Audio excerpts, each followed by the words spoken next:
Yo, Rent Free Gang, Splashway Beats, Splash on the check-in. Thank you for tuning in. We're off to an early start today. Okay, Sunday for me, Saturday evening for you guys. Salute. How's everybody doing?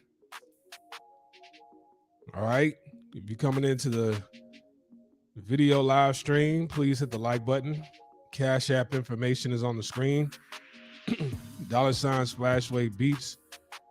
Join YouTube to become a member.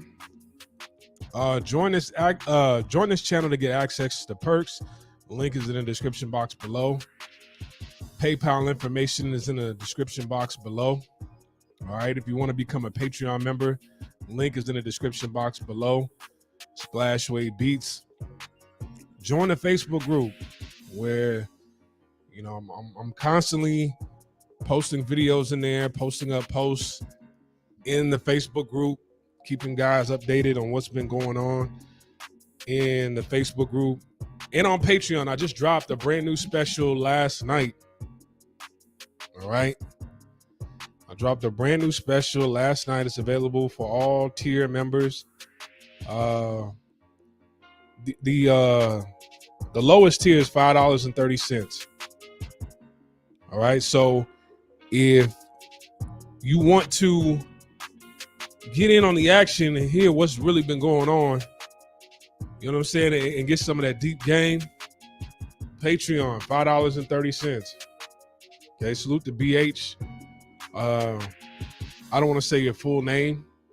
His initials are BH. He just signed up to become a Patreon member like 2 days ago. All right, so salute to that brother right there. Salute to everybody that's been holding down the platform. Salute to everybody that's been supporting. I've really been showing a lot of love to people, to the supporters out there. I've really been showing a lot of love to the supporters because, they're the ones that support. So I've been posting most of the videos on Facebook, Patreon. Some of them I still have to move them over to the YouTube membership platform because it's like I got to re-download the video. I got to upload videos twice just to upload it to the YouTube, to people over on YouTube, the membership side. So I'll get that done later on today. Yeah. So I appreciate all the supporters. We're off to an early start. We're going to get to it here in a minute. All right. Salute to the trolls, man. Salute to the trolls. The trolls were working hard yesterday, but they weren't working hard enough. They didn't really accomplish much yesterday. It's like, you know what I'm saying? The same ashy amphibian frog looking nigga, the lopsided head, 5 foot nothing, the glasses and the gap teeth in his mouth. This nigga was working hard yesterday and he didn't accomplish shit. So salute to that goofy ass nigga.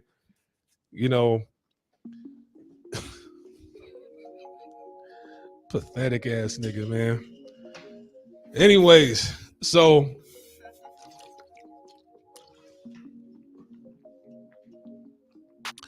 what's been going on? What's been new?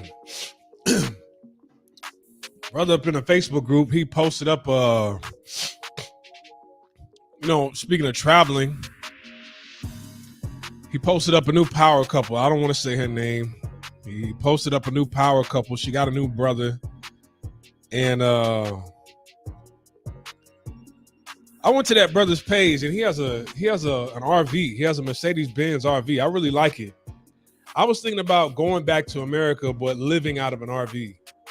I really want to do that. He has a nice RV too.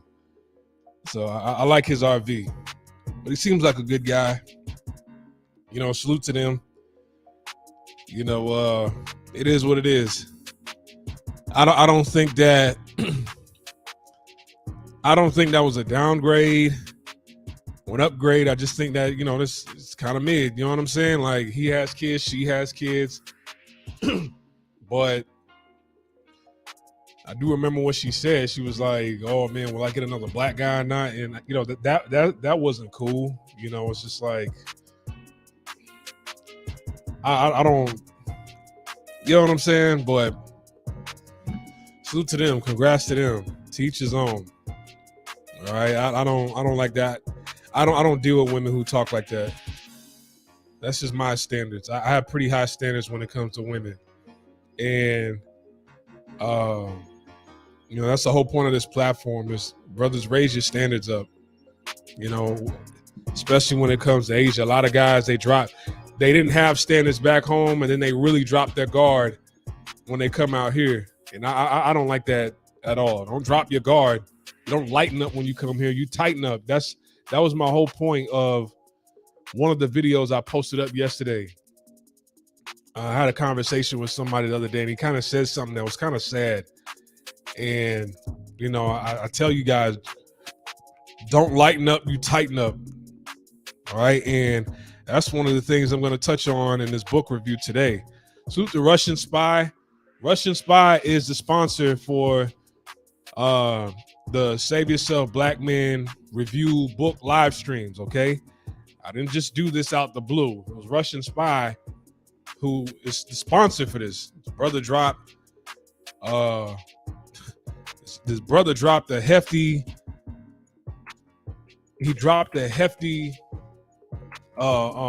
donation. He dropped a hefty donation. So, salute to Russian Spy. All right. So I'm acknowledging his contribution to the platform, and I am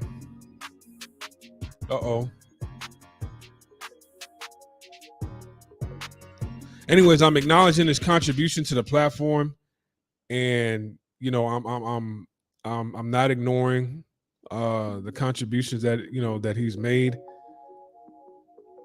So I'm gonna shine some light on the book, so I'm not taking a stab at mad bus drivers. Somebody paid for these live streams, and I'm gonna do it. Okay, I'm gonna do it. This is the content you want to hear. I'll review it. I don't have no problems doing that.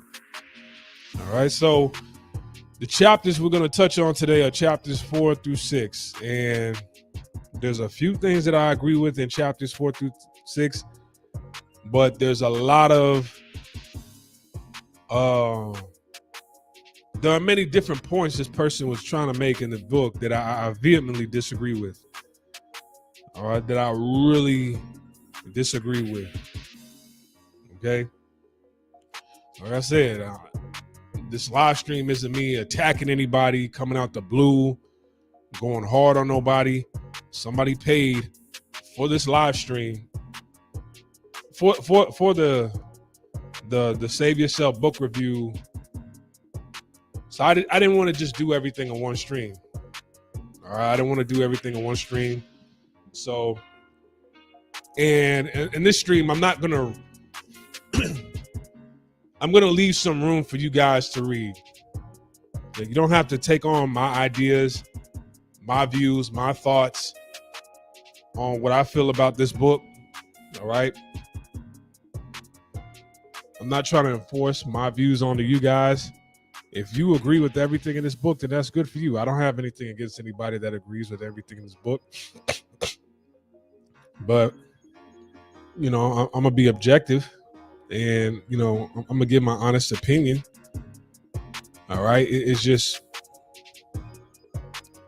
certain things that I don't agree with. And there's nothing wrong with having a disagreement on anything. I don't hate anybody just because I have a disagreement with what they say. Unlike a lot of black women out here, they'll shit on you to your grave just because they disagree with your opinion, and they're the ones that ask you for your opinion. How do you call up a show nonstop and ask for somebody's opinion? You tune in every single day, and then you're mad because hit dogs holler and some of the things kind of apply to your life. And you're like, well, that's karma. So once again, rest in peace to Kevin Samuels. All right, rest in peace to Kevin Samuels. Like I said, I felt like a lot of people don't know. I didn't want to say anything when he was alive. I felt like an attack was going to be made. I thought an attempt was going to be made on his life at some point in time. Like, somebody's going to try something with him. And I didn't think that the result was him going to be, losing his life. But, that's a very unfortunate situation. But I thought somebody was going to try him in the street. I really thought that was going to happen. I was not wishing upon that. I just thought that all the tension coming from women, one of these hood rats is going to get some dusty nigga from the neighborhood to try something. And man, it was a heart attack, and that was very unfortunate. And like I said, I really feel that it was those Red Bulls that contributed to the heart attack. That was the main factor behind the heart attack. And like I said, man, dude, I don't drink nothing but water. Nobody has ever seen me. I would say in the last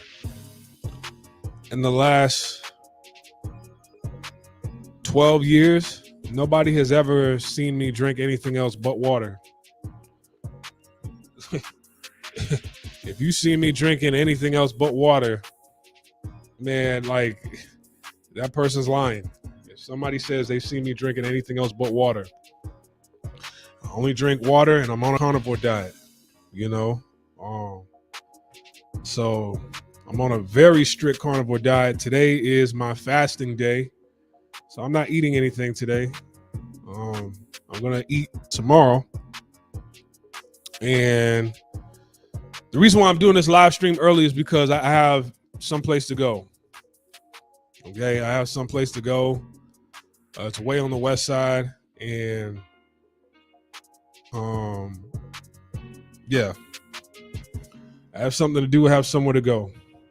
All right, so without further ado, let's get into it. So chapter 4 of the Save Yourself Black Men book, it's called Tenants of Save Yourself Black Men. All right. And he says, ever since the formation of civil societies, man has agreed upon rules, regulations, standards, laws, and decrees. These rules of conduct establish and regulate order so that the people making up the society can grow and flourish.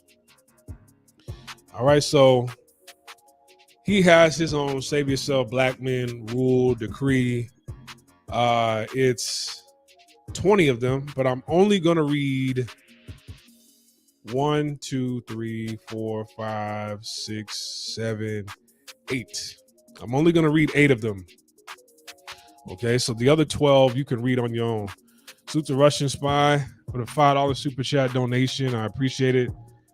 For those that are wondering who is a sponsor of the Save Yourself Black Men reviews, these live streams, is this brother right here, Russian Spy. Salute to the $5 donation. He is a supporter.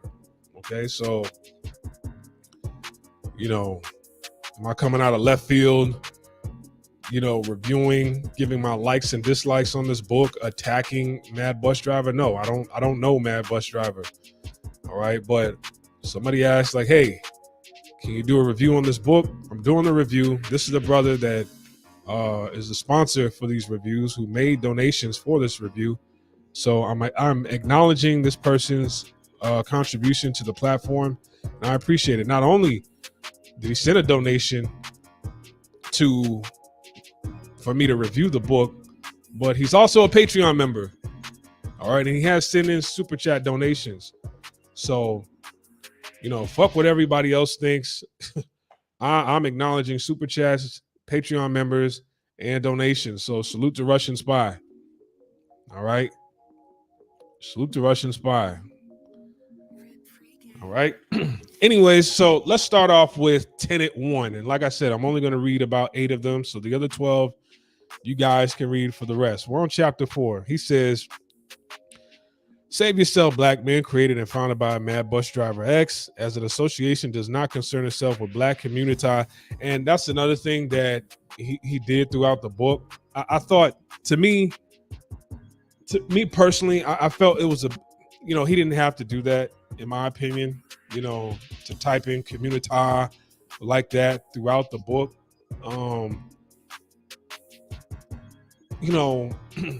Because the thing is Save Yourself Black Men. All right, that's something you founded, created, You have a large following behind that, and people who are just curious might want to pick up the book itself. And, you know, I'm working on a book right now, and the book won't be finished until I go to Korea. Like, I have to go to Korea in order to finish this book. I have to write down the names of streets. I have to take thousands of pictures. All right. So, and I'm gonna make sure that I do not put any slang of any sort in that book. Okay. It's a fictional novel, and you guys are gonna love the book. Okay. For those that I might give you a synopsis on the book on Patreon, but I really don't want to put my idea out there until it's finished. But, you know, I might give you guys a sneak preview on the book on Patreon. Okay. But my thing is this, you know, I writing a book, you know, it's best to leave the slang out. You know, there's a point that he makes in the book saying that, you know, Black people don't really have a community, which I agree with. But, you know, I would say take the audience serious. You know what I'm saying? Take the reader serious. You know what I'm saying? If you want people to join, you know, you want people to tag along with your movement and understand where you're coming from with your acronym, your movement, then I would leave the slang out. You know, it's cool to say that on YouTube, but leave it out the book. You know what I'm saying? So as an association does not concern itself with Black community saving initiatives. Saving Yourself Black Men does not organize to fix problems which are consequences of poor decision making and improper family building. As far as we are concerned, the Black community is dead, and Black women played an integral part in killing it. Now, my thing is this: every community goes through its ups and downs. Every group of people, they go through the ups and downs. When Europe fell into the Dark Ages, white people were at their lowest point in society, and they were about to become extinct. And it was the Moors out of Africa that came into Europe, specifically Spain. They ruled Spain and all over Europe for 700 years. That's why there's a lot of Moorish castles. Big Ben is named after Benjamin Banneker, the Big Ben clock, which is a Black man. You have Moorish castles all over the place. You have Moorish statues and, you know, pharmacies and different architecture all around, you know, in memorabilia and statues, figurines all over Europe. Okay. Salute to Corey J. Rent-Free. They're all over Europe. These are the people that pulled the Europeans out of the Dark Ages from 700 to 1400. So 700 years. Okay. Now, when they fell into the Dark Ages, you know, it was the Moors that brought in medicine, that brought in a functioning sewer system, lights, farming, you know, because at the time, like, the Europeans, like, they were, you know, they had the animals living with them, the same house as them, in the same room as them. It's like, no, you don't live with your animals. You know, we have farms, you know, create the farming system, you know, build a barn, you know, separate yourselves from the animals. You don't sleep with the animals, so on and so forth. You know, we brought in math, science, arithmetic, literature, reading, because during that time, the majority of the people could not read. Like, the handful of people that could read were mainly like the priests. All right. And there was heavy cannibalism going on during the Dark Ages. So now, like, when you see the Dark Ages on Disney and HBO and stuff like that, and Netflix, that's all fantasy. All right. All that's fantasy. That's not true.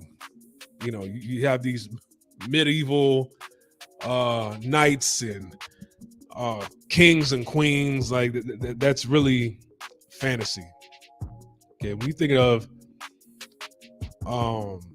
knights that built the castle and them defending themselves from intruders coming to invade the castle, those were Moors who built the castles and were defending themselves from intruders trying to take over.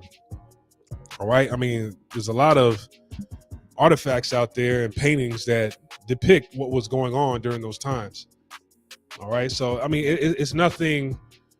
I'm not saying this to disrespect anybody. What I'm saying is that to say that, like, because there's another point. I said that to say that there's another point I want to make.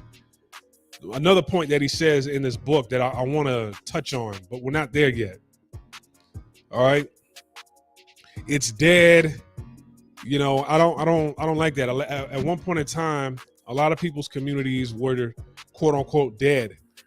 People go through their highs and lows. Like, as far as the low point, you could say antebellum slavery is Black people's low points. But, you know, did we do to the dominant society as they did to us? No. But were we the dominant figures at one point in time on this earth? Yes. Yes, we were. All right. Did we enslave Europeans? Yes, we did. Yes, we did. I have a book sitting right over there on my bookshelf.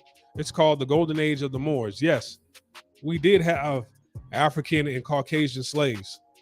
Okay. See, the thing about it is slavery in the minds of a lot of people today, they think that's just, they correlate that with, you know, they think, okay, slave equates to blackness. Blackness is slavery. Okay. When they think of a slave, they think of Black people. All right. They think of Africans that were taken out of Africa over to America. Those were slaves. No, the concept of slavery, everybody was a slave at one point in time. Every race on this planet was a slave, had slaves. They had different slaves, different races of slaves at one point in time. Hell, human trafficking is slavery. And the number one country in the world for human trafficking today is India. Okay, that's modern day slavery. But when you want to talk about antebellum slavery, okay, yes, Africans, people Africoid, Black Americans, foundational Black Americans, they were enslaved. But it was a different form of slavery. Okay, everybody was a slave at one point in time. You were either rich or poor. There was no middle class. The middle class wasn't established until the late 1800s. And that was a slow start. All right. So saying that, you know, oh, only Blacks were slaves, that's bullshit. That's bullshit. Everybody was a slave at one point in time. The Japanese had Chinese slaves. Okay, Japanese had Japanese slaves. Chinese, they had Chinese slaves. You had a kingdom and they lived next to resources. They lived next to resources that they could use, mainly either by river or by basically where there was an abundance of resources, and they built their kingdom around resources. They built their kingdom around a hierarchical, patriarchal system. All right. And people gathered up resources. People had jobs, whether they were to defend the emperor, to defend the castle, to defend the kingdom, or to be hunter-gatherers, cooks, chefs, all right, tailors, you name it. People had positions, people had jobs, but they were working for the kingdom. All right. If you did not agree with the kingdom, then you were a nomad. You were on your own. Okay. You had to fend for yourself. But the thing about it was everybody had slaves. The kingdom, they had slaves. Slaves were given at the time. Like when somebody of high value, of higher status was getting married, they would just give them goats and slaves as a gift. They were given slaves as a gift. Trading off slaves was like, hey, it's your birthday, here's a slave. But everybody was a slave at one point in time. Like in South America, slaves, they had slaves. Hell, in their culture at the time, there were blood sacrifices. They would throw virgins into the volcano to give a blood sacrifice to the gods. You're doing this for the gods. Everybody had slaves at one point in time. Europeans had European slaves. So, everybody had their ups and downs, highs and lows, the dark ages. Everybody had their ups and downs at one point in time. So to think, okay, and I'm going to touch on something else he said. All right. Is it dead? No, it's not dead. Are we going through a low point? Sure, we're going through a low point. But dead is when people are completely wiped out and you have no use for anybody on this planet. And let me say this, objectively, black people, especially foundational black Americans today, are extremely useful. They are extremely useful. Your suffering has made a lot of people money. Your suffering has made those in the dominant society a lot of money. All right. Good, bad, right or wrong. You've been extremely useful. All right. Because if it was dead, they would have wiped you out a long time ago. If you weren't useful, then they would have wiped you out a long time ago. All right. But black people are resilient. All right. We are resilient. But the thing about it is, man, what does Rush about? Realistically, most of the readers are viewers of the channel, so they're familiar with puns, acronyms, etc. You could have placed a glossary of the acronyms. That's true. That's true. But at the same time, you never know. Somebody like myself can come along and take an interest into the book, and I'm just like, it's just, I'm not a writer, I'm an aspiring writer. I have a fictional novel coming out, and so, and you guys are gonna love the concept of the book. All right, you guys are gonna love it. Okay, but I don't want to get my ideas out. But basically, a brother goes to Korea, and same thing, the same ideology that a lot of brothers have when they travel abroad. They feel like, okay, I want to leave America, get away from this place, but I want to go over here. And the guy actually starts balling out of control, but then he gets, too big for his britches, and he gets himself into a lot of shit. All right, so that's what I want to. You're gonna like it. It just shows you're gonna live through the character in the book that I'm gonna write, because I want you guys to experience what the character is experiencing with living the high life as a black man in Asia. All right, you guys are gonna love the book, okay? Because some of these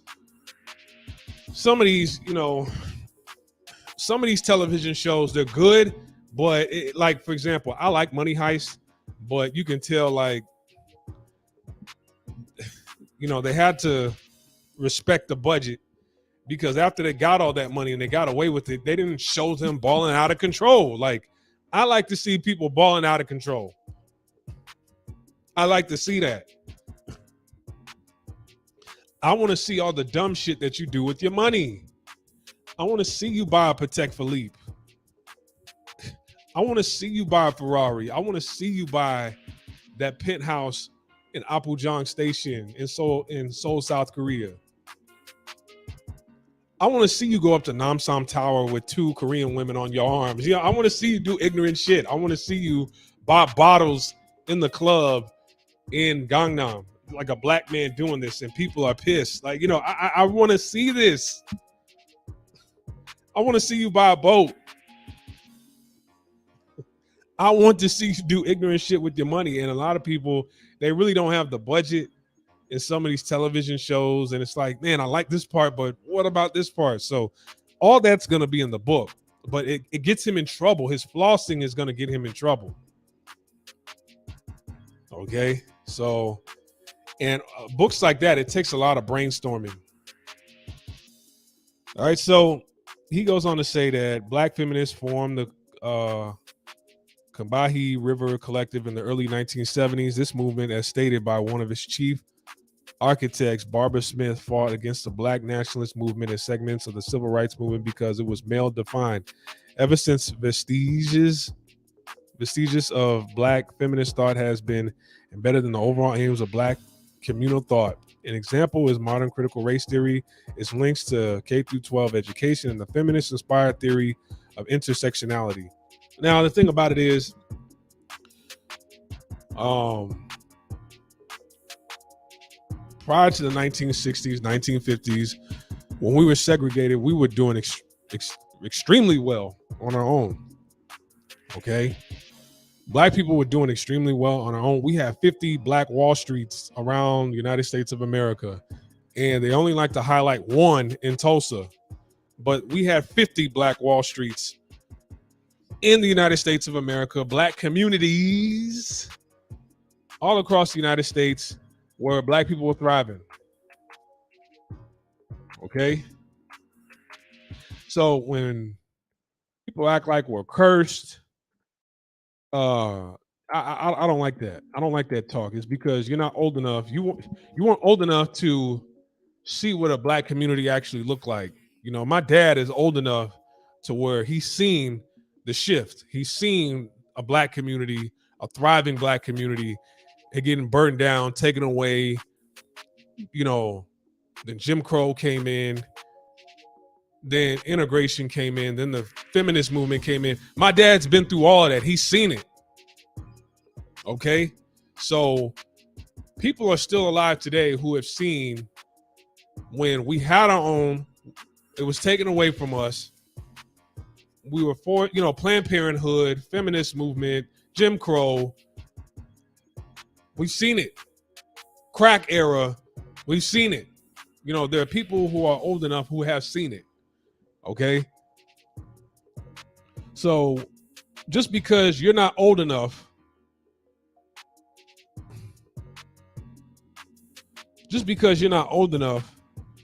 to have witnessed it in your lifetime, you haven't really witnessed a functioning Black community, doesn't mean it never existed before in life.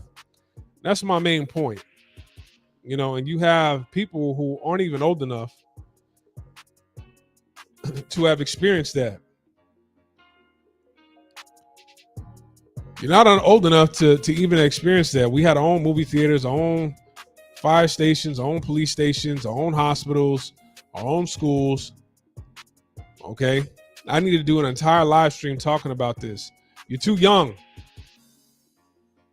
Some of you guys, you haven't spent too much time around your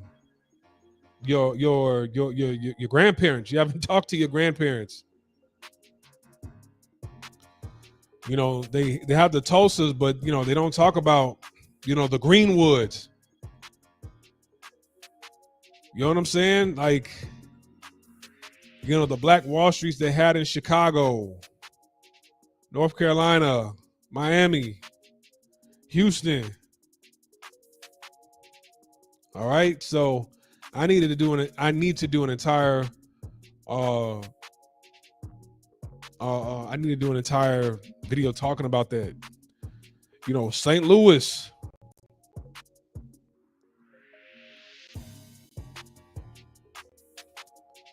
All right, so we need to talk about these things. Durham, North Carolina, Sweet Auburn in Atlanta, West 9th Street in Little Rock, Arkansas, Ferris Street in Jackson, Mississippi. These were all Black Wall Streets. Bronzeville in Chicago, Hayti, Hayty in Durham, North Carolina. Come on, man. Some of you guys are too hard on yourselves and you act like this isn't where you come from. blaming things on curses just removes responsibility on us. And the thing about it is, I do take responsibility for our actions. Okay, I'm not taking away responsibility for our actions. Okay, but to act like we can't ever get it together, that's bullshit. You know, we go through our ups and downs, and the destruction and the trauma that has been brought upon the Black community, unfortunately, it worked. Okay, because after antebellum slavery, we created Black Wall Streets all across America. So slavery didn't work. When people say post-traumatic slave syndrome or slave disorder, that's bullshit. Slavery did not work. Okay, slavery did not work, but feminism did a lot of damage. Feminism worked. Okay, and a lot of women they bought into that hook, line, and sinker. Okay, the feminism movement. You know, you had the infamous picture of a Black woman and a white woman holding their fists up, acting like they're together in solidarity. Black women, they chose to leave their family while, you know, during these marches, these feminism marches, which Black women weren't being oppressed by Black men. All right.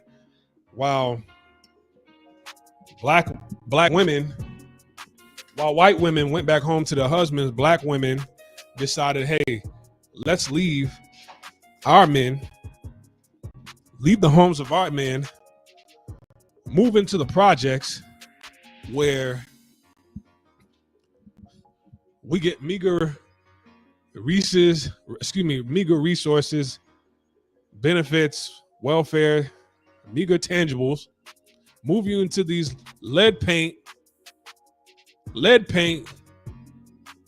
poison in the water, and infested project buildings, project halls. They had, maintenance go through there, fixing up the buildings in the first couple of months because they were apartments, and then all of a sudden, drugs flooded. The drugs flooded through the project buildings. You had inspectors going through the project buildings saying, hey, you can't have a man in here. You can live here with your kids, but you can't have a man here. Hell, a man can't even live in the same state.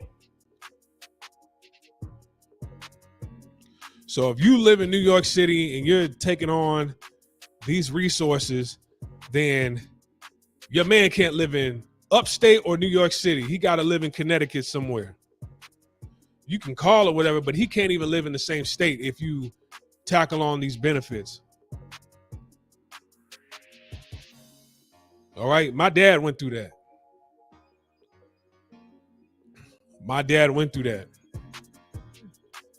Women chose to become single mothers at that time. So the destruction of Black family, does this, I don't want to point fingers at men or women. All right. I really don't like pointing fingers because we're all participants in what's going on today, especially a lot of hood rat behavior. We're all participants in that. But I will say this. A lot of women, they played a major role in that. A lot of women played a major role in that, especially today. Women voluntarily wanting to be single mothers. I am the mother and the father. Okay. So it's a group effort, but I will say during the feminist movement, a lot of women, they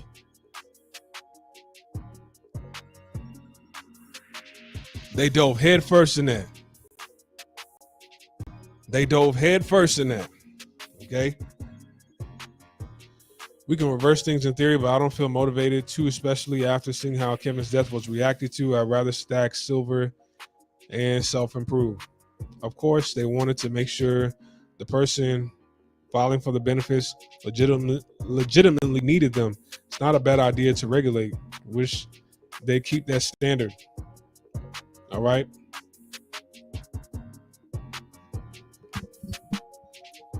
So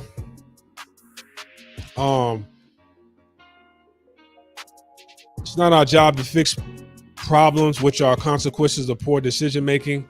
I agree with that, but the thing about it is to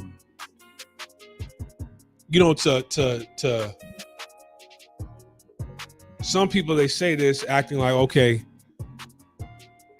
man, I'm gonna get away from the black community. Yeah, I'm a black man, I'm a black individual, but I think I'm jumping the gun here. I want to read his point first, then say what I have to say, because I'm kind of jumping the gun. All right. So that first point, yes, I do agree with, don't fix the problems of others. But the thing about it is, you don't fix the problems of others by maintaining high standards. Okay. Maintaining high standards. And if single motherhood is a problem, why are so many single men dealing with no children, dealing with single mothers? And the thing about it is a lot of guys, a lot of males, especially black men, you measure your manhood through how many notches you have under your belt. If you have a woman or not. Where the hoes at? Oh, you ain't got no hoes. I don't give a shit about that. I don't give a shit about a hoe. I'm looking for good women. And if there are no good women around, then guess what? It's best to just stay single.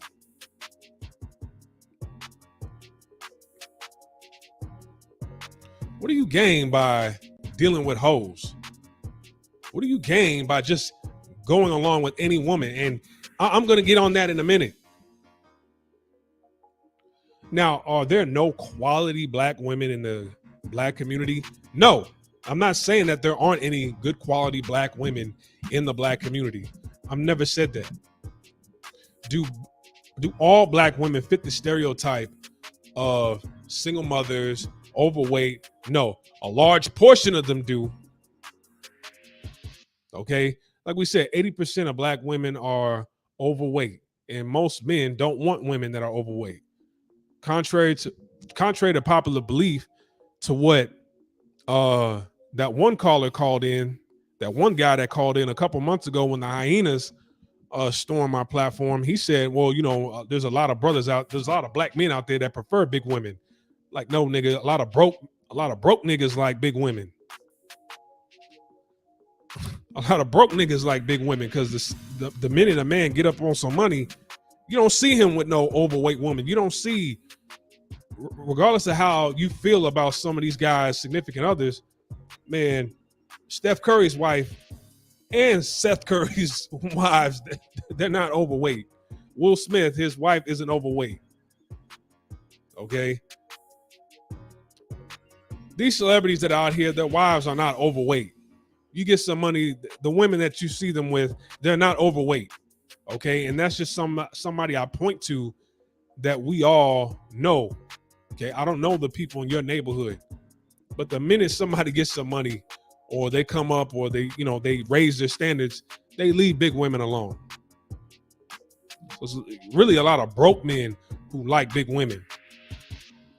Actually, you'll be laughed at if you respond that way. Respond in what way? Respond in what way? What do you mean? Okay, so I partially agree with Tenant 1. But the thing about it is, man, you do represent the face of your culture, whether you like it or not. Okay.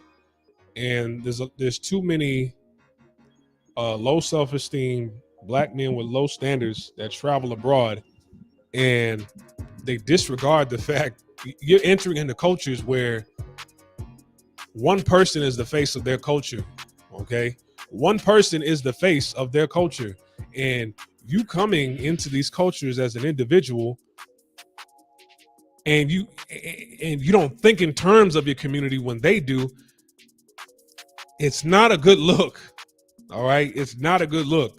That's why most black people who travel, especially with passports, you don't understand anything about culture. I would say 97%. It's over 95%. 97% of black people who travel abroad don't know shit about culture, and they swear that they're traveling for culture. You don't know shit about culture. when you ask about somebody's culture, they think, okay, and I'm gonna get on that in a minute in this book.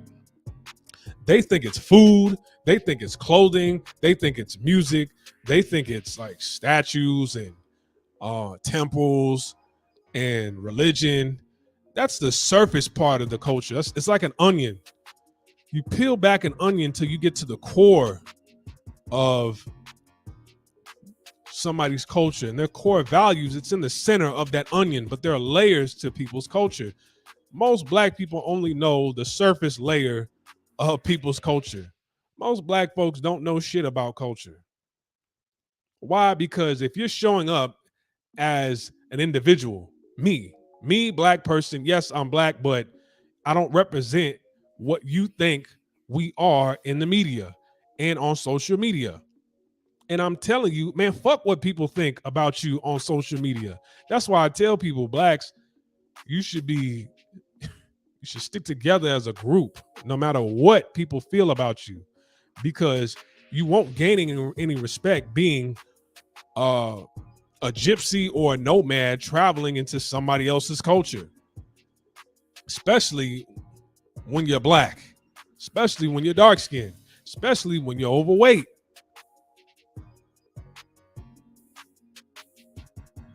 See, the thing about it is, you're going over into their space. It's like, okay, you want to come over into our space? These are our rules. And blacks, they will go along with the unwritten rules of somebody else's culture all day, even if that means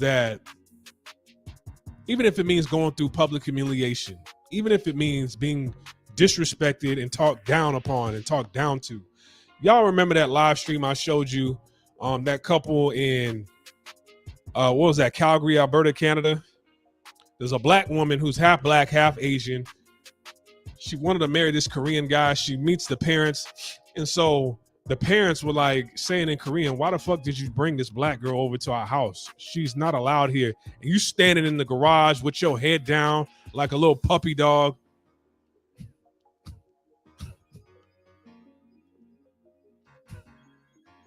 You see, black women, they'll put themselves through that. Black people, they'll put themselves through that just to get away from their own community, as you call it. Black people, you don't have to put your head down when you go to another black person's house. They welcome you with open arms, but because you want exotic babies and you want to get away from your community, since you want to quote unquote save yourself, you're putting yourself through more trauma, going through the ranks and going through the obstacle course of somebody else's community. When what the fuck have they done for you? When your dollars your people, the contributions your people have made to society is the reason why they're over in America, is the reason why they're thriving in America, thriving in the Western world. It was the ass whoopings you took that allowed people of other races to come to America and to call themselves American. It's your money that is sending their kids through college, that's keeping their business afloat, keeping the lights on in their business.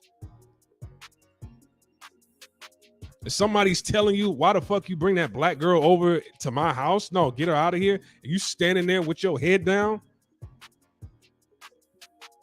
That's why, I don't want to keep cursing in this video, but I tell people all the time, man, I don't give a fuck what people think or what they see in quote unquote movies or social media and rap songs.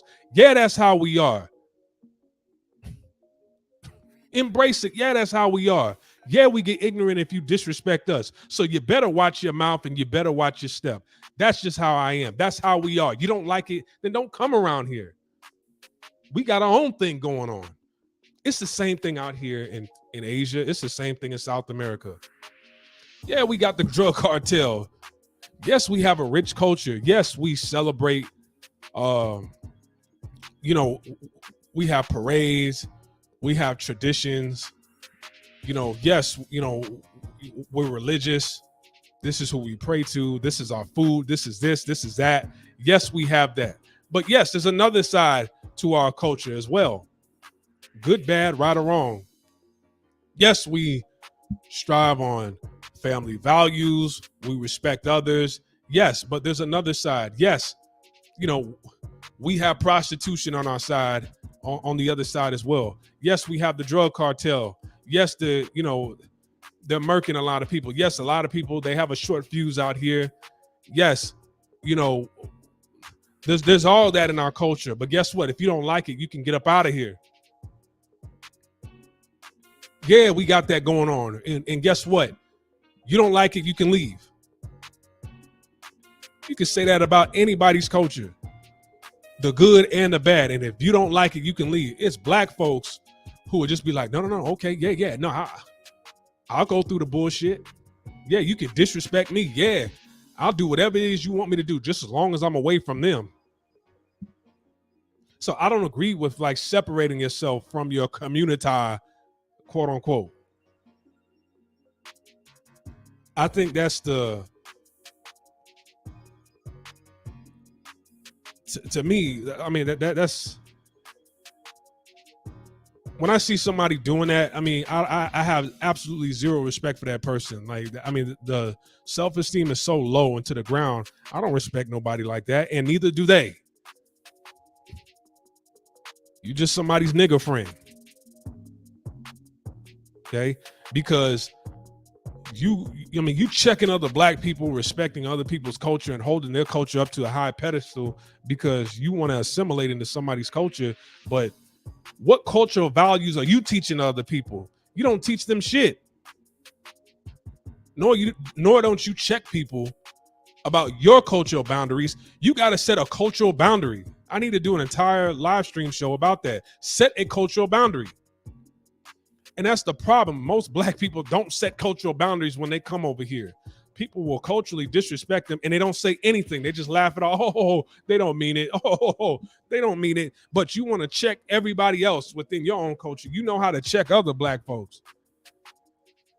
You know exactly what to do when another black person slightly disrespects you.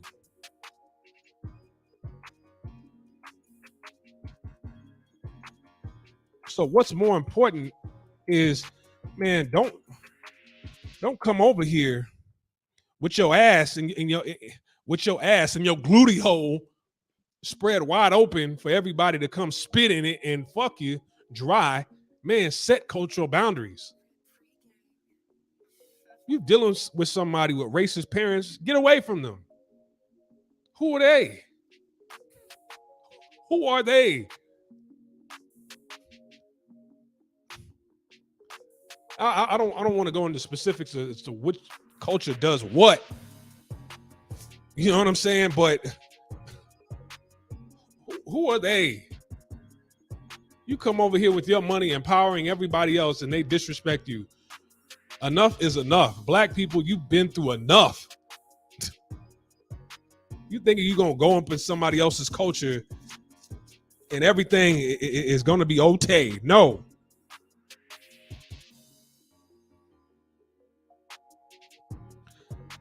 Okay, but the thing about it is like getting laughed at by a bunch of monkeys doesn't mean anything to me. Getting laughed at, like if you go to the zoo and a bunch of monkeys in a cage are laughing at you, who's the real monkey in the situation? Is it me or is it them? You see what I'm saying? If you deal with somebody whose minds are entrapped in a cage, they have limited knowledge and they don't want to expand their knowledge, and it's a bunch of monkey acting niggas who are laughing at me, but I'm like, okay, I'm free. Like after I'm done here, I go back home. You're still here doing monkey shit. You see what I'm saying? So like it's a wolf howling at the moon or a dog howling at the moon. It's like, who cares? Like, you know, I'm really above whatever, you know what I'm saying? Like letting somebody laugh at me affect me because, oh, you ain't got no hoes because I got standards or whatever. And I only deal with quality women. And are there a lot of quality women of all races of today? No. No. I mean, they're extremely rare. Taking your time to find something that is rare, I don't give a shit. And people who laugh, those are people who you shouldn't even be around anyway. It's one thing where people laugh at you, but it's another thing when people are constantly laughing at you. When people are constantly laughing at you, that means you haven't gotten away from, those are your friends that you choose to keep around, and that's your fault. But anyways, let's go to Tenet 3. He says, Save Yourself, Black Men encourages Black men to travel the world, interact with people of strong cultural value. Now, I totally, I don't understand that part. What does strong cultural value mean? Much talk has occurred within the last few years relating to the value of men and women. Many pickup artists, dating coaches, and relationship gurus put a lot of emphasis on exterior qualities. Though these are important cultural values and principles are often overlooked, the cultural values of one's mate has long-term appeal that will affect many cohesiveness in child rearing. Now, he says, Save Yourself, Black Men encourages Black men to travel the world and interact with people of strong cultural values. I really need to know what that means, because in the last chapter, chapter 3, you said many Save Yourself Black men brothers have wives from Japan, Thailand, Germany, France, South America, or South Africa. You're talking about strong cultural values. The strong cultural values they have in those countries that you mentioned are extremely anti-Black views. I agree, the lion doesn't heed the opinion of the sheep. I don't allow it to affect me. Exactly. You said it perfectly. Strong cultural values, man. When you travel abroad, man, thing about it is these people, and they have strong anti-Black views. So what value is that? That's low value to me. That value that they have is opposite of who you are as a human being, who you are as a person.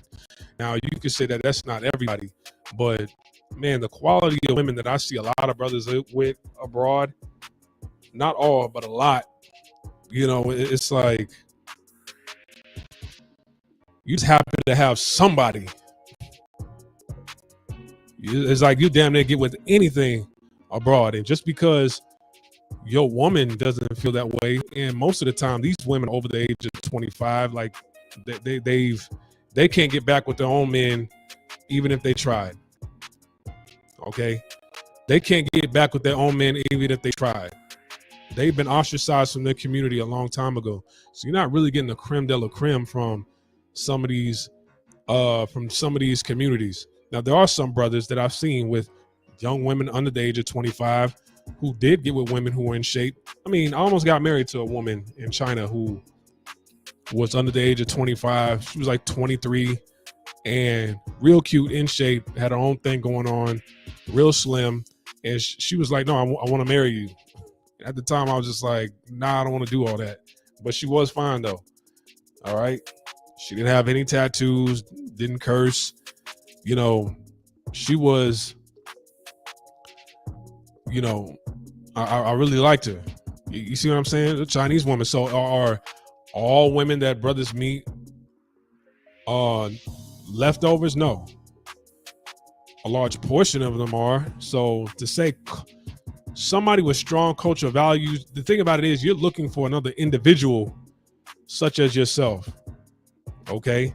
And I don't allow other groups of people to inflict their quote unquote strong cultural values on me, because it needs to be reciprocated. That's why you need to teach about your cultural value. You need to set cultural boundaries. And the way you do that is by learning, respecting, and acknowledging your culture. Because if you don't, then they're going to use their culture to run all over you. Now you're in a cultural trap with somebody because you allowed it. And the moment you say, hey, what about my culture? In so many words, you know, without directly saying it, they're like, what about your culture? F your culture. You come from a culture of degenerates. That's kind of how they feel. And it's like, man, it was my culture that empowered your culture. It's my culture that has all this stuff, everything that we use in this house. Everything that we use in this house, it was invented by somebody in my culture. So my thing to you guys is, man, is what cultural values? Because the moment you enter into somebody's culture and it's anti-Black culture throughout their culture, then everything else about their culture, I mean, it really doesn't matter at that point in time. I'm not saying to go into other people's culture and disrespect their culture, but what strong cultural values are you talking about? So that point, I really disagree with that. I really disagree with that point. I don't like that whatsoever. It's almost like get in another group of people who are better than Black people in America as a whole. And I'm like, where is that? What are you talking about?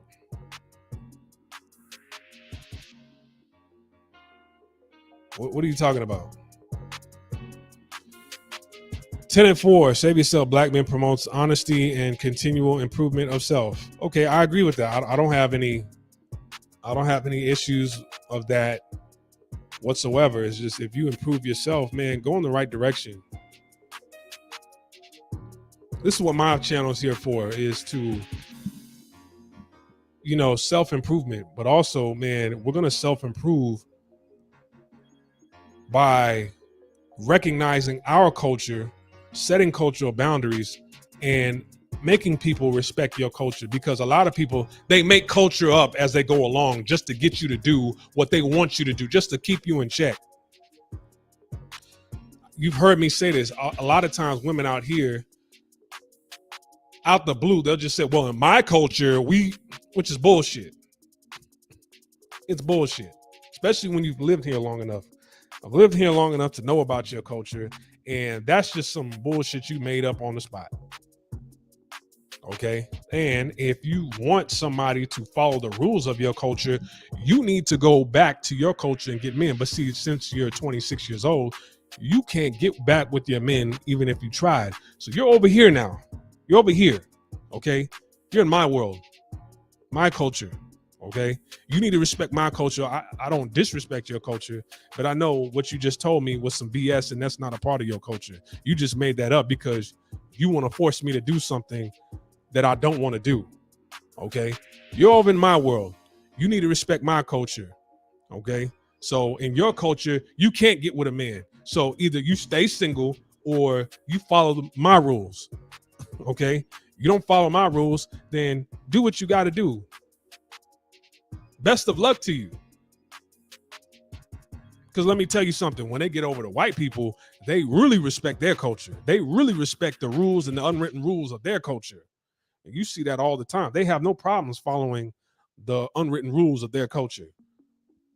But when it comes to Black, it's like, okay, I don't have to respect, these people aren't really respectable anyway, so they're just a penis, anyway. Like I don't have to watch what I eat. I don't have to watch my mouth. I don't have to watch how I dress.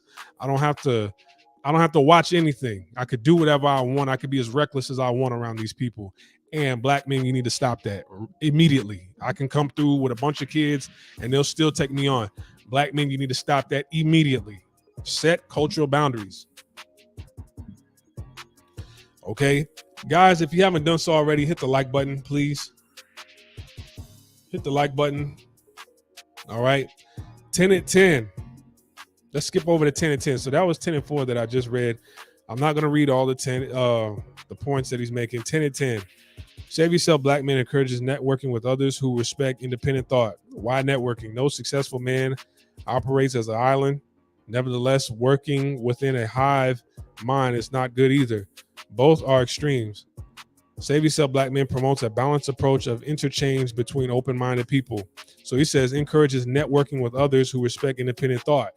Man, I wish that was the case. I wish, as far as networking, I wish that was the case amongst foundational Black Americans abroad.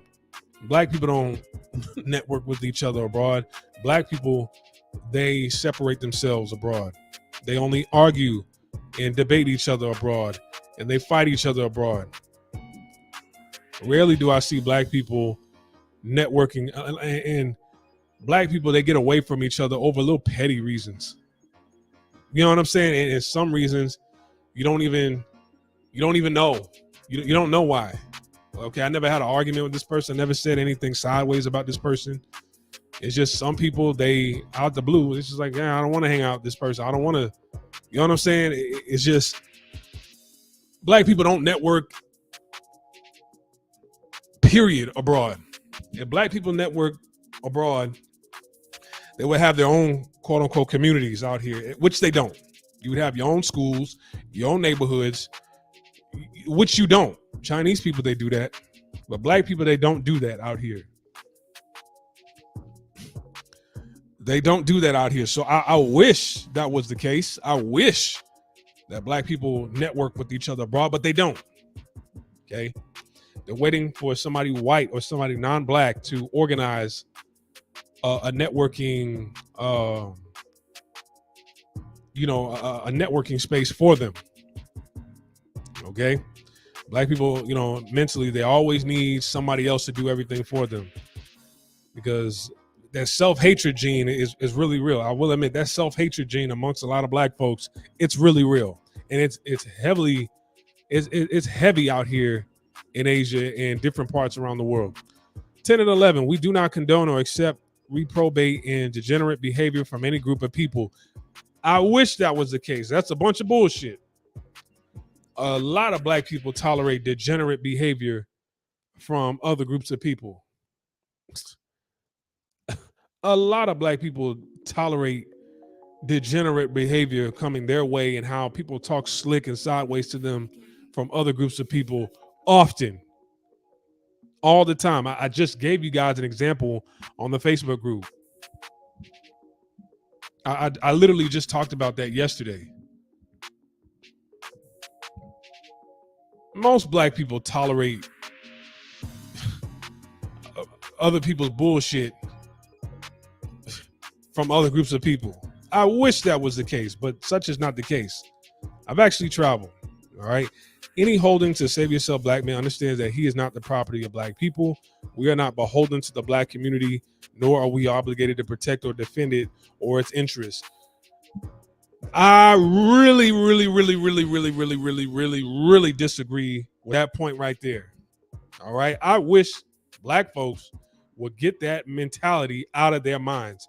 You are the face of your community, whether you like it or not. When you go over into these other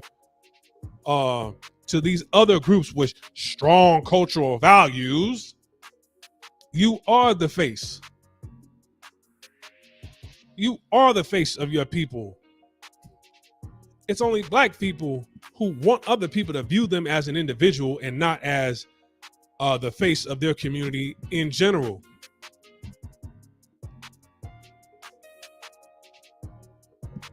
And I really disagree with that.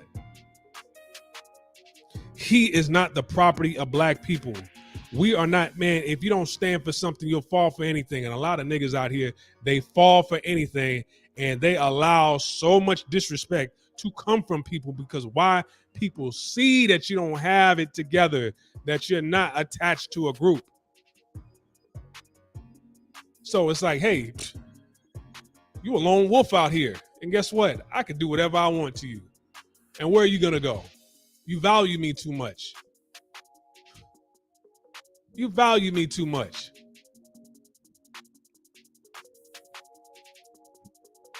There's a collective of black men, however, getting together in places like Colombia and Brazil, but I don't believe they're building anything besides good relationships and information. They ain't doing shit. They're just getting together to go to the club.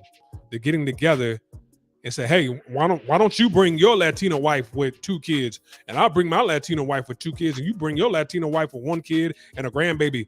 Let's just have an interracial dinner date. That's all they do.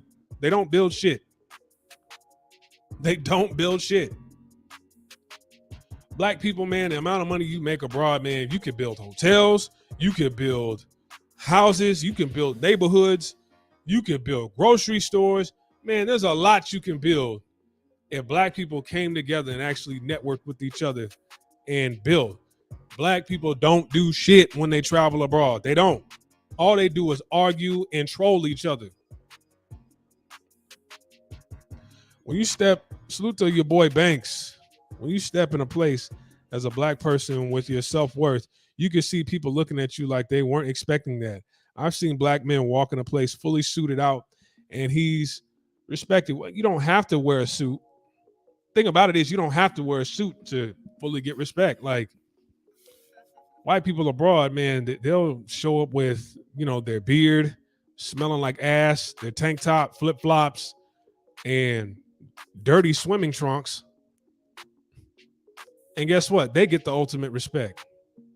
Why? Because people know they have a code. It's the code that people respect. They have a code of honor. And I know, like, if I that's the thing. I know if I disrespect that person, he is the face of his community. And not only will I have to deal with him, I have to deal with his community because they have a code. They don't code with each other. If I disrespect you as an individual in my country, in a country where, well, shit, I could do anything I want to you, who you going to run to? You're going to run to somebody else in my community? They're on code with me.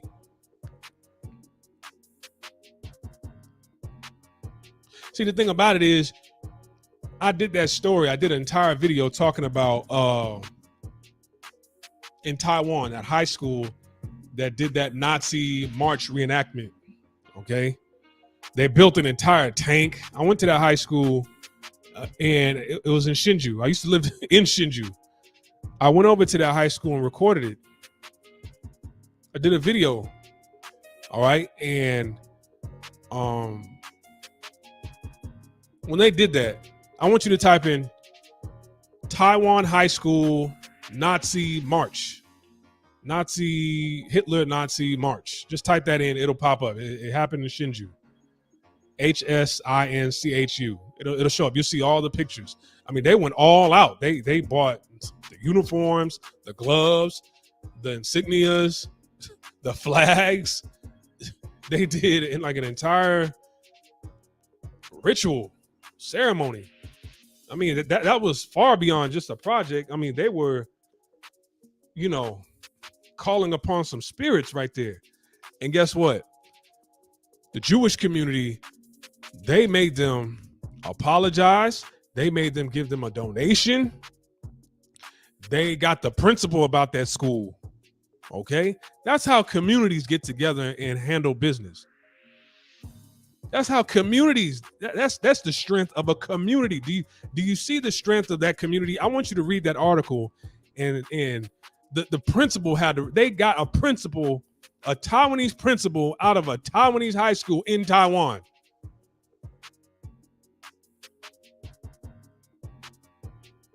That's how powerful the code of a community is. But see, black people, they don't have a code and they don't network with each other. So when somebody disrespects you in a commercial, on a television show, or in person, guess what? Nothing's going to happen to them because you're not together as a community. And black people know the foundation of a community is family. Being at peace and with your man, your woman who looks like you. And black people abroad, they do not do that. The moment we get together, it's so much fighting. And guess what? You start trying to get together. And this is why we got to separate ourselves. And, no disrespect to anybody who's not from America. A lot of times, man, y'all try to network and get a code amongst each other with motherfuckers who aren't even from America.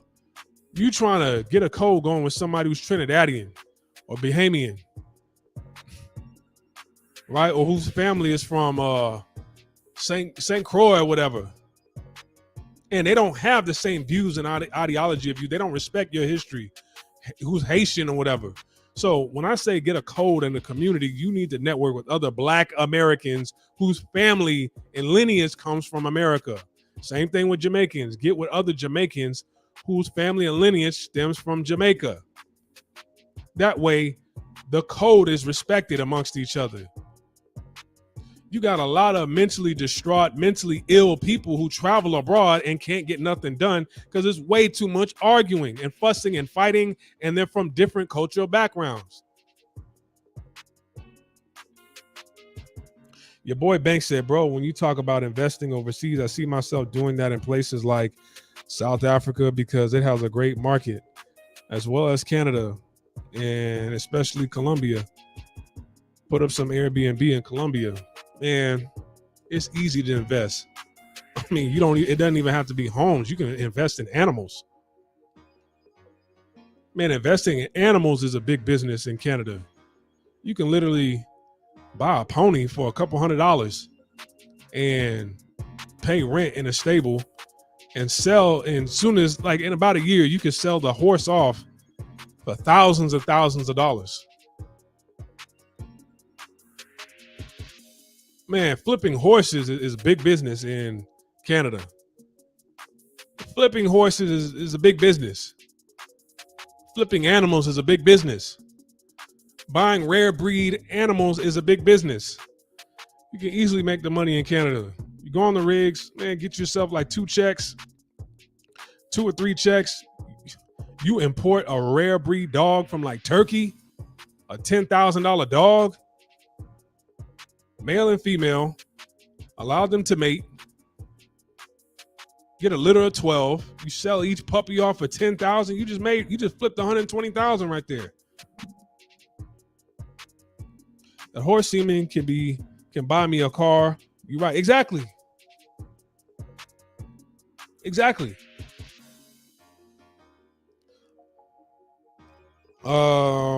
Okay, so let's go to 10 and 16. Save yourself, black men. Practitioners are not cleanup men. We refuse to accept the current decadent and degenerate single mother philosophy and being punished by the community. I agree with that.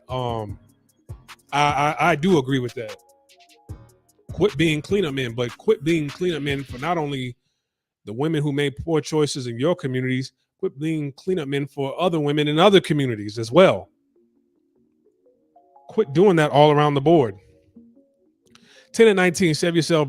Black men, brothers do not deal with non-black women who have community-minded females as friends. I do agree with that. I really agree with that. And there's way too many brothers that come out here that go to the Pattaya who deal with women who have that type of mindset. I do agree with that. Close associations with those who maintain dysfunctional lifestyles can destroy relationships and good habits. In time, women who have such ties would be non-different from the women save yourself black men seeks to get away from. I agree with that. Okay, I agree with that. Now, I spent a lot of time on that chapter alone. I mean, that took way too much time. We're an hour and a half in. I want to wrap this up in about 30 minutes. Okay, because I got somewhere I got to go. Anyways, the default man. What is the default man? The default man is the man you see in the movies. By the default man is the man that you have saving the day. Here is the hero, the villain.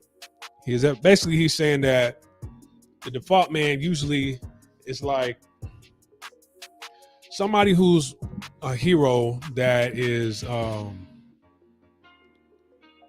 who's a specific race, who's always been the same race for years. And there was an uproar, like, James Bond being white, a white male. And, that gives a lot of pride and honor within those in a dominant society.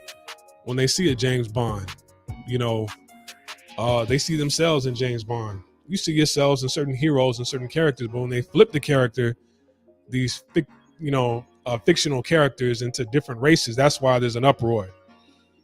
All right. Why is this important to know? Because white men live and die by the default man, meaning this white men have internalized a Hollywood culture that was created surrounding them, putting them up on a pedestal as higher than everybody else. They have internalized this as part of their psyche. It's what makes them them. This is why they get really angry when there are suggestions of making James Bond a black male. The proposal of Idris Elba playing James Bond was a big deal. Okay, and that is true. So I want to read what I highlighted. They recognize this on other popular cultures such as rap music. They understand the power of rap music. When a brother hops off the plane and he looks like a rapper, these white guys know that this dude is going to get a lot of play from the ladies who like rap and hip hop. They, white men, know that there are more women out there who have watched general Hollywood movies such as Top Gun, Titanic, Star Wars. So they know if they, for example, look like Luke Skywalker, they're going to get play. It is going to get easier for them. If they look like Indiana Jones, they know they're going to get played and blah, blah, blah, blah. These are old characters that women who are under the age of 25, which is between 18 and 25 of the age range of women you should be dealing with. They know that these women have never watched no goddamn Indiana Jones. I mean, they're way too young. They don't know what that is. It's just, they see how whites are portrayed not only in movies, but hell, most of these people they work for white people at white owned companies. They feel like, okay, that they were living in a primitive lifestyle before the quote unquote whites came along, and now that they've given them electronics and automobiles and jobs and grocery stores, this is that and the third, they've came in and changed their lifestyle. That's how they feel. So they don't have to really see any movie to feel that way about white people. Okay, it's been ingrained in their culture that, okay, these are the people that hold the resources and we need to worship them. They are to be respected and worshiped.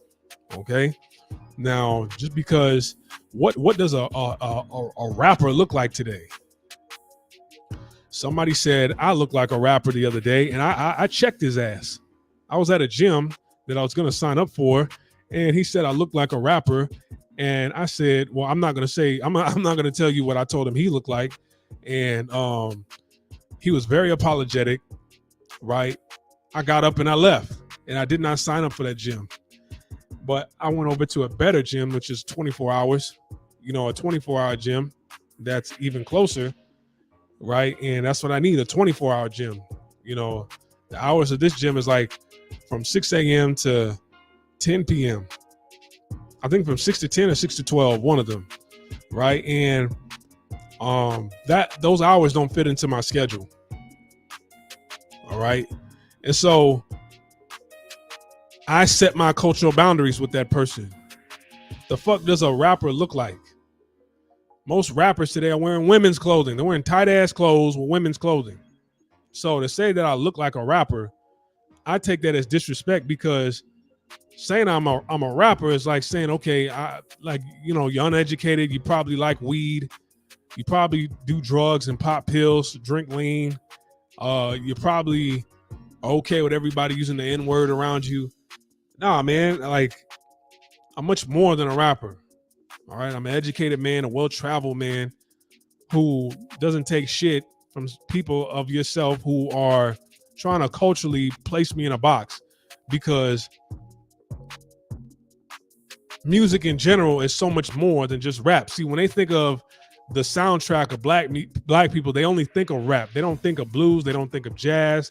They don't think of rock and roll. They don't think of classical music. They only think of ignorant nigga shit that they gravitate towards, that they dance to in their clubs, right? So I set my cultural boundaries. I don't give a damn if he got offended, because people, they want to set cultural boundaries with you all the time.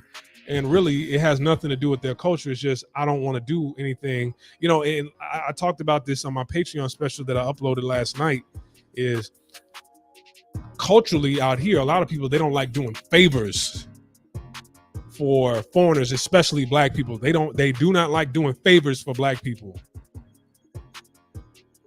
All right. Even if it's their job to do it, they do not like doing favors for blacks. All right. So they'll, that is part of the culture that's out here. So knowing that, I mean, you're going to respect my cultural boundaries too, homie. All right. So not all the time black and white people have been used interchangeably before in media, and it works without uproar. However, when it's main character, even I take issue with it. thing about it is, man, some of these characters, most of the evil characters in movies, that's why I don't allow people to say anything about the evil shit that's in movies, right? It's because most of the villains in these movies are white.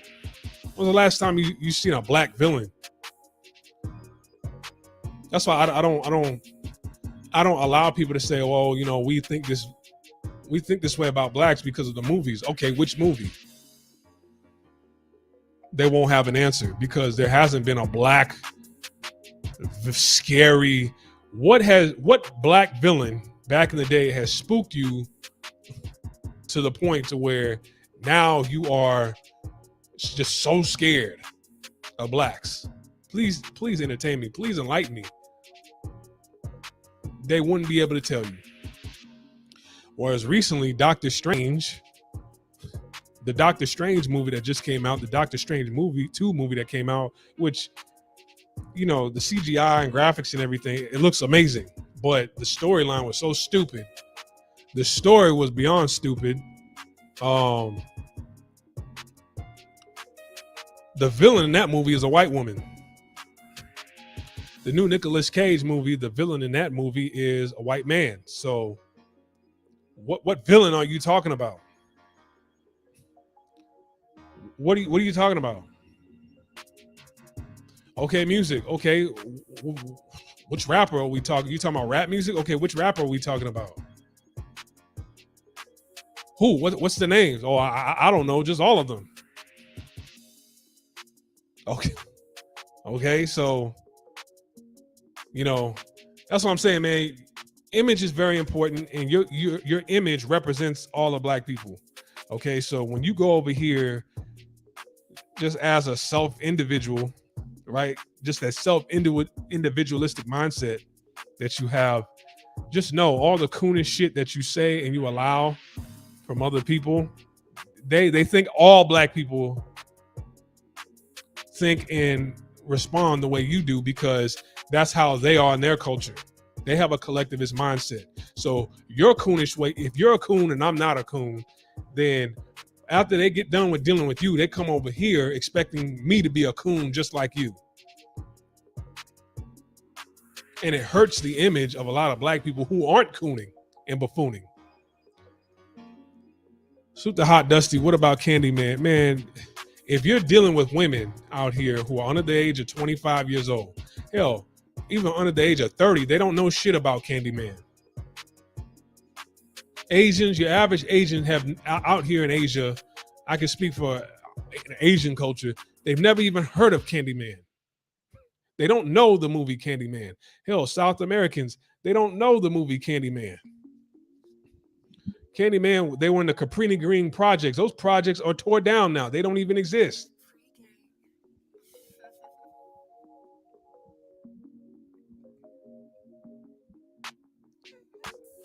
So they don't know shit. Even the adults don't know who Candyman is.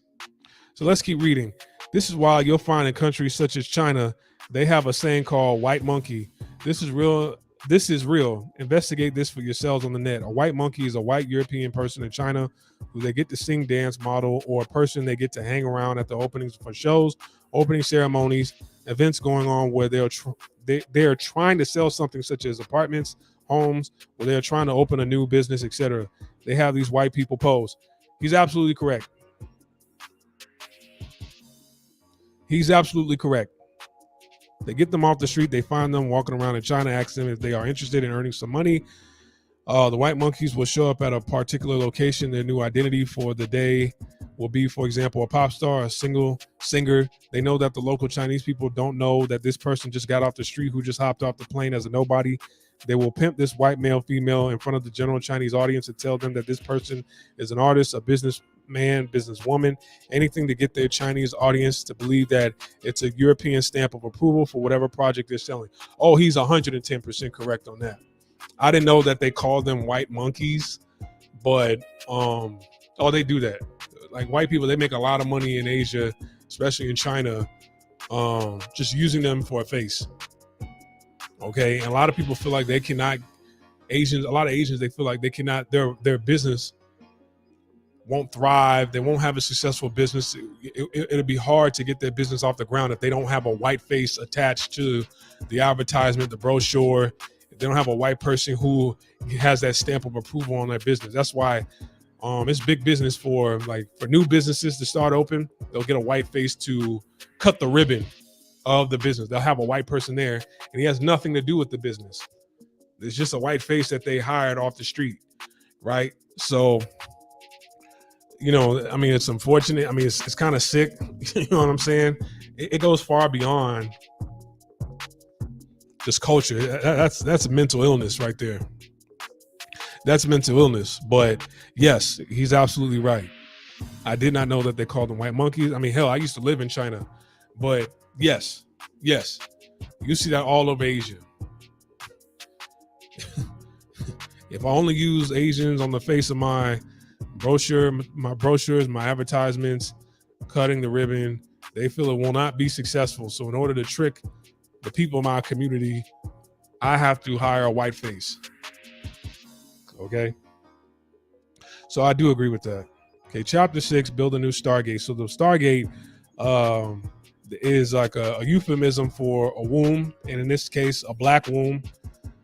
Yes, black men. He says, yes, black men, your Stargate is defective. What Stargate is that? The womb, the black womb. The black womb is defective. Why? Because it carries a virus that was programmed into it a very long time ago. Okay, a very long time. 60 years is not a very long time ago. Okay. 60 years ago is not a very long time ago. Now, we went through antebellum slavery, yes, right? But as far as we still had a sense of pride and a sense of community even during slavery. All right. And out of slavery, we created Black Wall Streets all around the country. So slavery didn't really keep us down. Slavery wasn't the cause of the destruction of the Black community. Really, Jim Crow, integration, and feminism. All right. Mainly feminism. But yes, that was a destruction. That was a destructing point. And that happened in the 60s. Okay. That happened in the 60s. Segregation, we were doing just fine. Right? When we were left to ourselves, we were doing just fine. But, saying that a very long time ago, no, I don't agree with that. I do not agree with that. They take all this information they receive and they transmute it to the child even before the child is born, within the womb. What foods the mother eats, what liquids the mother consumes, what chemicals the mother is around, what smokes the mother inhales, if she inhales any smoke, what good or negative vibrations, energy, is it loud? Is the household, the baby will be born into a stable environment. These things, but not just those, but genetically, the genetic information that the mother acquired to help grow the child. He's absolutely right. I do agree with that wholeheartedly. I do agree with that because, the baby gathers information from the womb before it's even born. The food it's consuming. That's why they call certain babies crack babies, because you were smoking crack prior to the baby being born during birth, and it's in a crack-filled environment in the baby, and the baby it comes out real sickly, shaking. They have health problems when the baby's born. Yeah, so I do agree with that. I do agree with that. All right, you must find a female who will meet your needs regardless of race and culture. Okay, so how can, as a Black man, how can a woman meet your needs? How can they meet your cultural needs in a different culture? And most of the time, you guys are getting with women who you're not setting cultural boundaries for because you're too scared to leave the broad. And the thing about it is women are quick to leave Black men because it's like, a lot of women are quick to leave Black men because it's like, okay, you guys have no code, anything. You guys have no standards. I can easily get with somebody else from your community. You see what I'm saying? Like, that's why I say a lot of Africans, they do a lot better than foundational Black Americans out here when it comes to women and marrying women you know, the quality of women they get is a lot better than what a lot of foundational Black Americans get, is because they do set cultural boundaries because they have a culture that they can enforce. Okay, they have a culture that they can enforce. So Nigerians, there's a network of Nigerians. Whenever they travel, they have their cultural garments, they have their traditions and everything. Now, is that to say that foundational Black Americans don't have a culture? Yes, we have a culture, but it's not structured the same way as Africans and Asians. Their cultural structure is quite similar. When they get married, they dress a certain way. When they go through certain ceremonies, they dress a certain way. It's like wherever you go, you have to carry these cultural garments with you in certain events, during certain events. All right, so I'm not ignorant to the fact saying that, okay, we don't have a culture and all of our culture is negative. No, okay, but their cultural structure is quite similar to certain cultures abroad, especially Asian culture and stuff like that.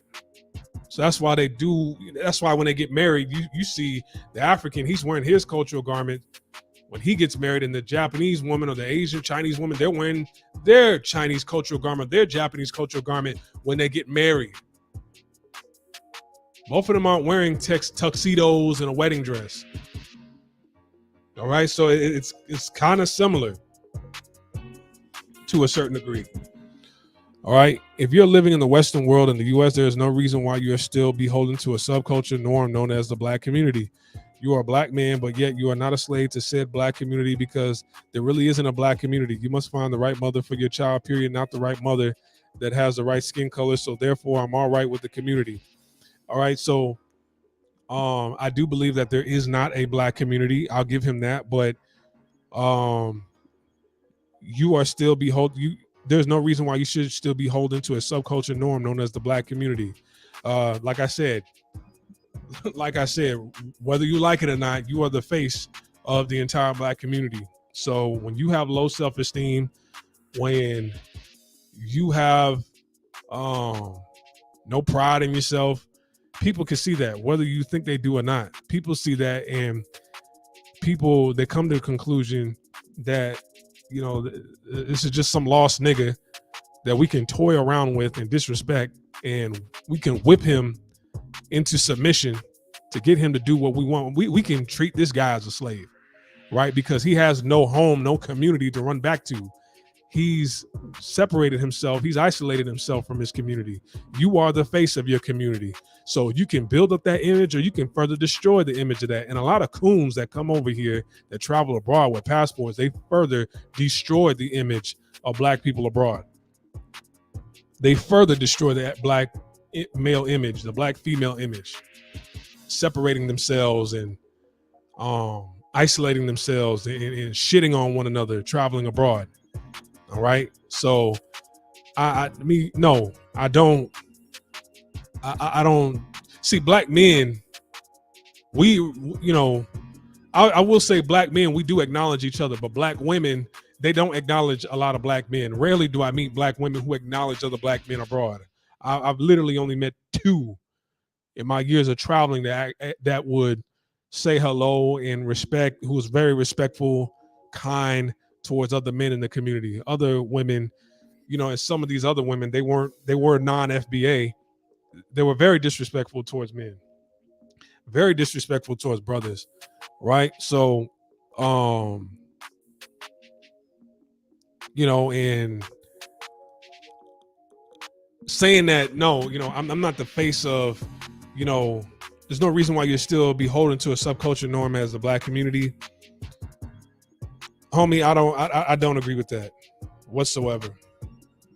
You're beholden to the Black community whether you like it or not. You're not beholden to the Black community anymore after death. Okay, that's the only time when you're not beholden to the Black community. Okay, set cultural boundaries. That's the best thing you can do when you travel abroad.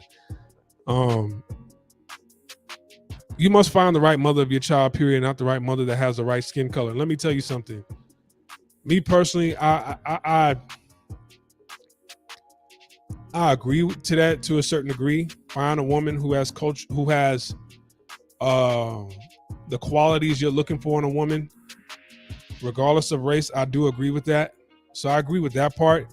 But let me tell you, I really don't want to have mixed kids. I really don't want to have mixed kids. It's, you know, there are mixed people in my family. There are, you know, there are mixed people in my family.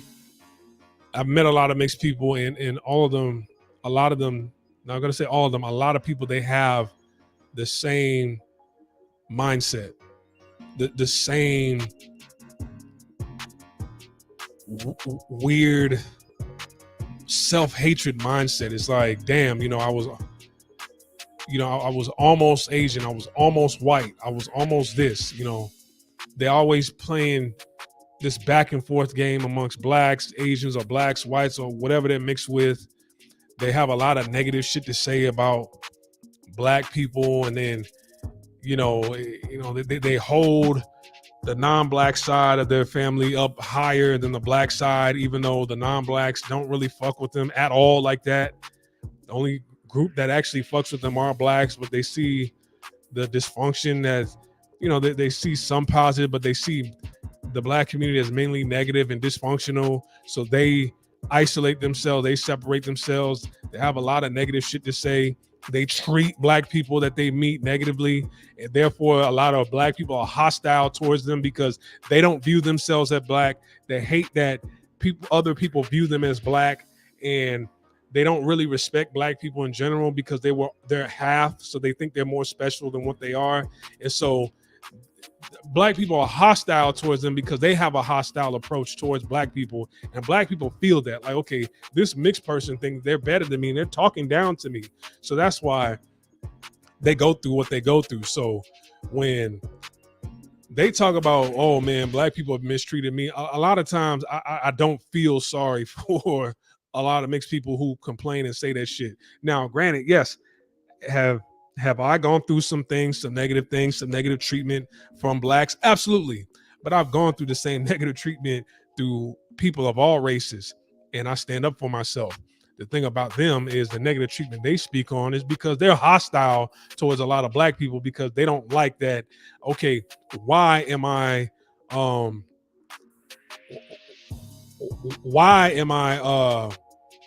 put in a box with these people? You know, why do I have to claim myself to be a part of this group over here when I'm half, when I'm mixed, and this part looks a little bit better over here, but these people over here, nobody over here accepts me. You know, nobody over here really respects me. They don't view me as one of them, and this, that, and the third. So they just like, well, you know, mixed people, we're just all on our own and we're confused and this, that, and the third. And then they try to make up this lie and say that black people don't accept them. Black people are more racist towards them. So me personally, I don't want to raise kids in a household that grow up to be adults that think like that. So you know, that is, you know, so me personally, if I have kids, I want my child to be 100% black. All right. I don't want there to be any confusion. All right. That's just me. That's just me. Okay. So let me open up the phone lines for anybody to call in. If you want to call in, you can. If you want to call in, you can. So basically, each black person should behave as a deputy for foundational blacks. I don't understand what you mean by that. They should act as a deputy. Each black person should behave as a deputy for foundational blacks. What do you mean by that?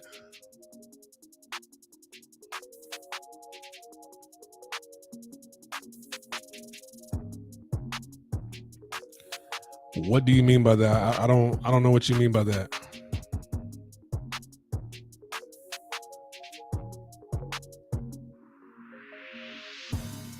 Anything, if anybody has anything on their mind, feel free to type it in the chat room. Call up. The link is right there. I have it pinned to the top. Like, subscribe, comment, share this video. Donate through the Cash App. Cash App information is on the screen. $Splashway Beach. Super chat. It's right there. PayPal information. Links are in the description. Excuse me. Links are in the description box below. And the Patreon information is in the description box below. Okay. Patreon information is in the description box below. All right.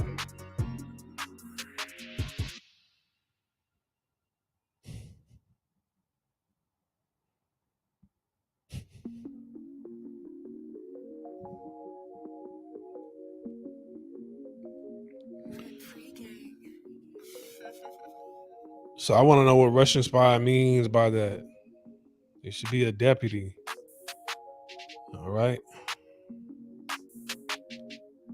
I'm interested in knowing, what does that mean?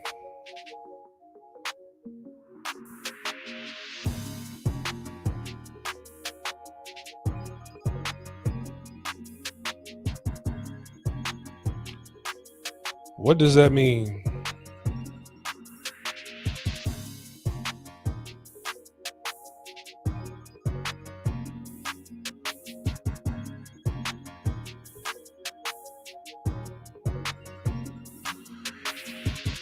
Portray ourselves as good, respectful, and respectable while maintaining a code and standards. Yeah, nigga, yeah. The fuck, yeah. Because you want to enter into the culture and communities of other people who do the same shit. Yeah. And the thing about it is, when you come through with that individualism, that's poison to their community. That's why they treat you with such hostility. Yes. Yes, and if you don't want to do that, then, I mean, so be that it may. There's already so many people that are doing that right now. There's already so many people who are doing that right now, right? That don't have a code of honor, don't hold their community up to a high standards, don't set cultural boundaries. And guess what? They get the baby mamas, they get the disrespect.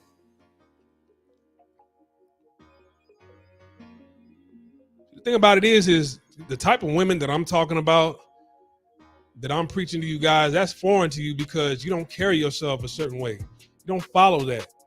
You don't maintain a code.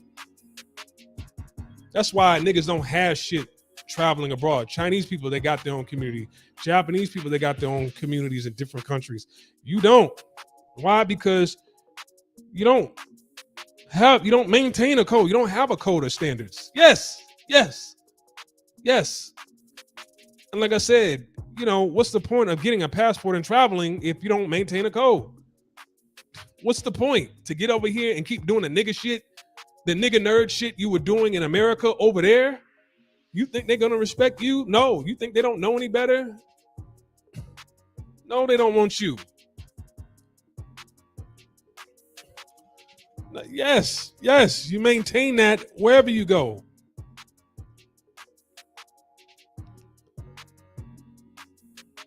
Yes. It's like, why is that?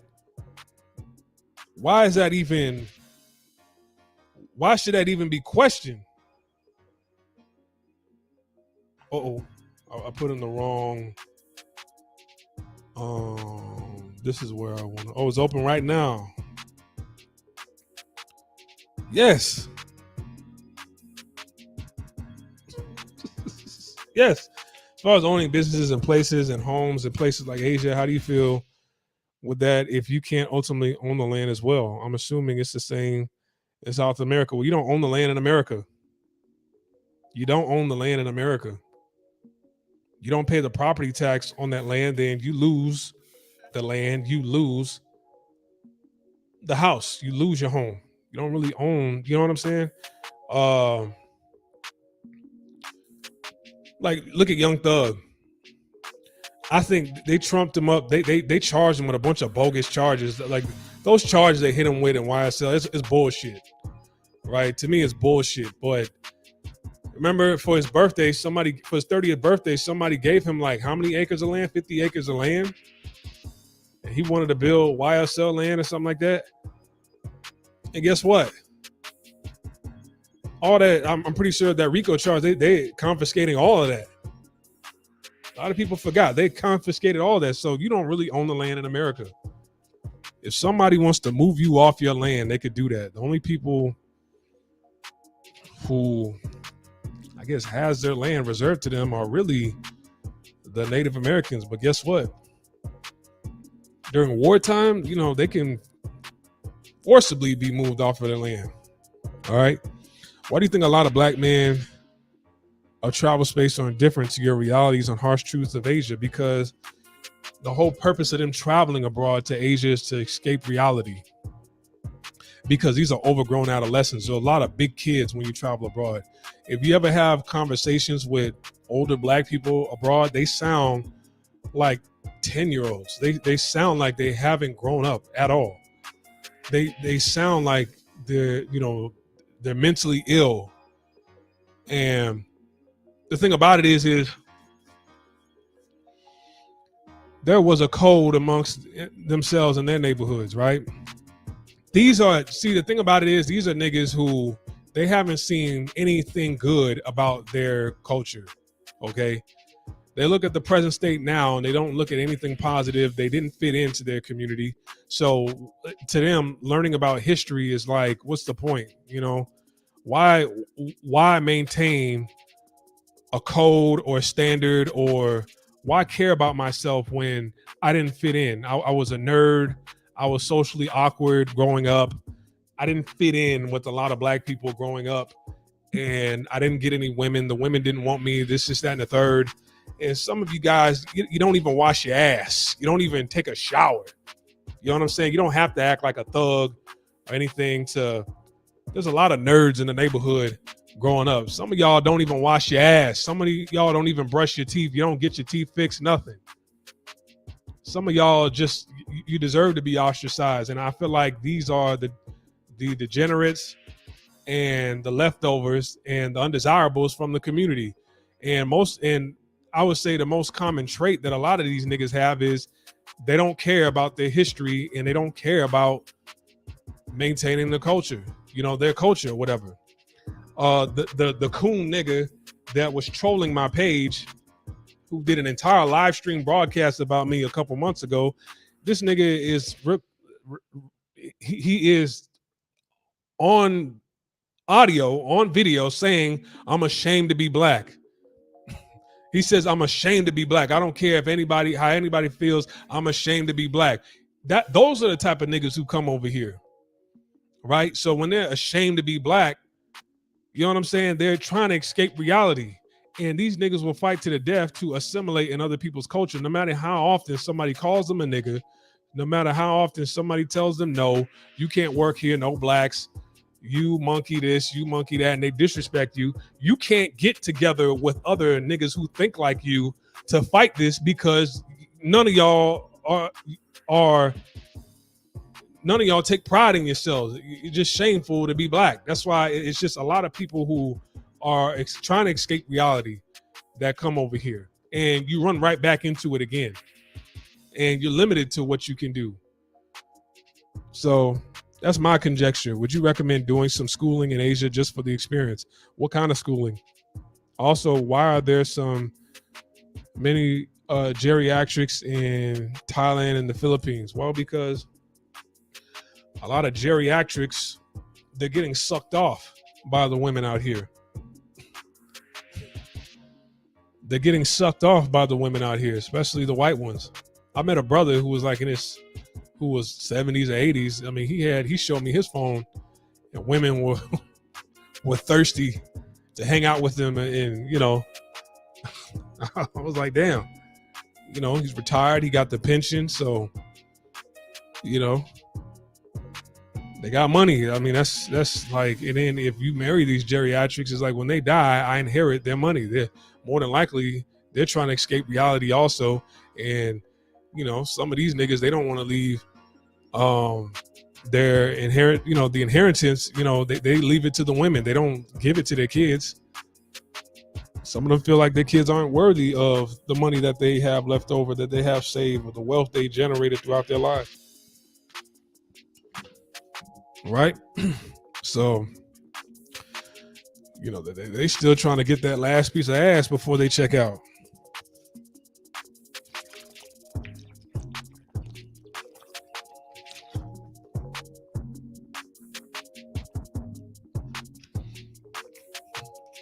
Okay, guys. I appreciate it. It was fun talking to you guys.